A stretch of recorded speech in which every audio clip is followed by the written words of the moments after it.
Welcome to our podcast Student Circle, where we talk about a topic from students' perspective. And with me is my co-host, Shakila. How are you today, Shakila? Hi Ajeng, I'm doing great.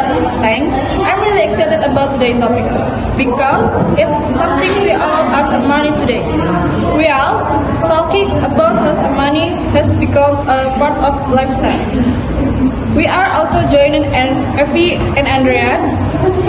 So Effie, let's start with you. How's money impact to daily lifestyle? Okay, and honestly, it's been a game changer. I remember back when I used to carry cash everywhere, always worrying about whether I had enough of or if I needed to stop by an ATM. But now, with money, everything is just so much easier. I use it for almost everything, buying lunch, paying for transport, even small purchase like coffee or snack between places. I think one of the biggest impact it had on me personally is how it makes things quicker. I don't have to fumble for change or worry about having the exact amount. But more than that, I think e-money has changed the way we interact socially. When we go out with friends, splitting the bill used to be such a hassle, waiting for everyone to find the right amount of cash. Now with just the few taps, we can settle it in seconds.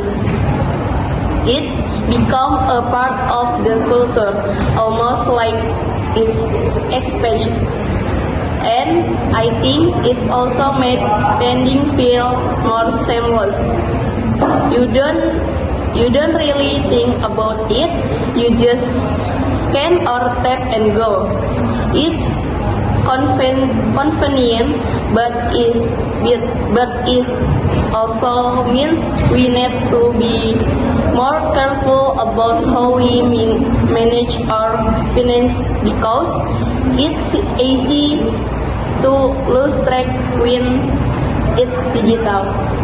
That's so true, Evie. It's amazing how technology has made life easier for us, but it also comes with that hidden cost of convenience. I completely relate to what you're saying about how seamless it is to just scan and go. Sometimes we don't even realize how much we're spending until it's too late. I think as students, we're always looking for ways to save time, so e-money feels like the perfect solution. Andrean, I'm curious to hear what you think about the challenges of using e-money.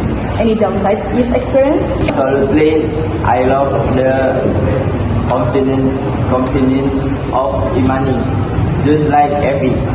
But I've run into some challenges with it.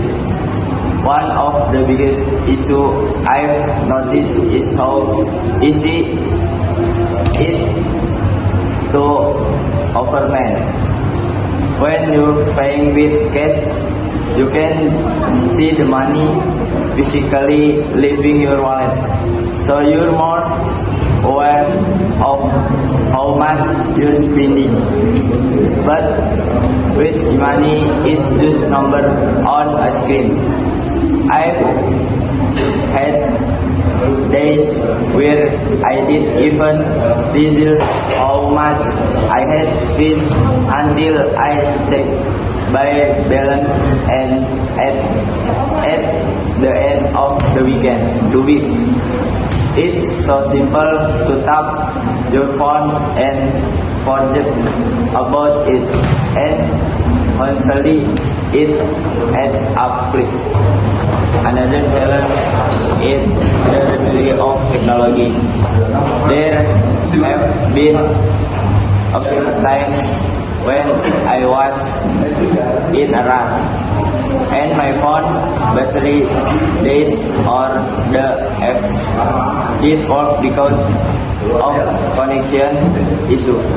I remember once I was at a cafe and I had no cash on me. I had to ask a friend to cover for me because my money app was loading properly.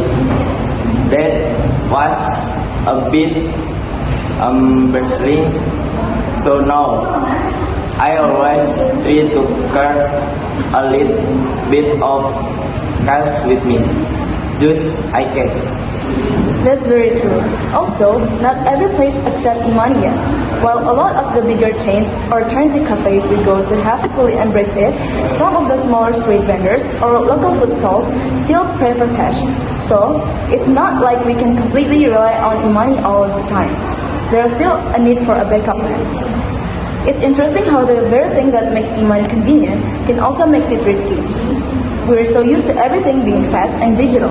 When the system fails, like your phone dying or the app not working, we're suddenly left in a tricky situation.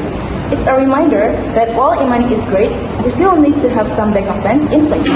Whether it's keeping a bit of cash on hand or just being mindful of our spending. And I think that's especially important for students like us who are on a tight budget. It's easy to get caught up in the convenience, but at the end of the day, managing our money smartly is key. One thing I noticed is that as we rely more on e-money, we sometimes lose track of our expenses. It's just so easy to keep tapping or scanning without really feeling like you're spending real money.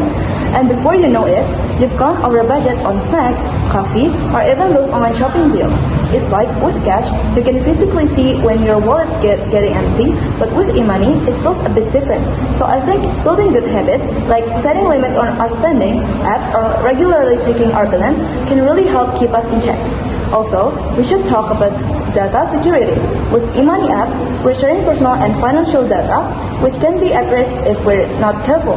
We should be cautious about where we access these apps, like avoiding public Wi-Fi, and make sure to enable security features like two-factor authentication. It's kind of like a modern life, knowing how to use digital money responsibly while keeping our information safe. Effie, Andrean, thanks for sharing your experiences. This was a really insightful discussion. So, before we wrap it up, any last thoughts, Shakila? Yeah, I think it's the key takeaway is balance. E-money is super flexible, especially for us students who are always on the go.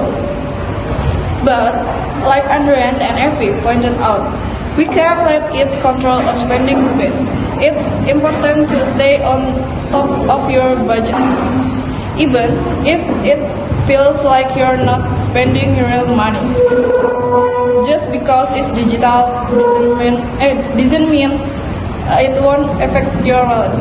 Exactly. E-money is here to stay, but it's up to us to use it responsibly. Thanks everyone for sharing your thoughts today. That's all for this episode of Student Circle.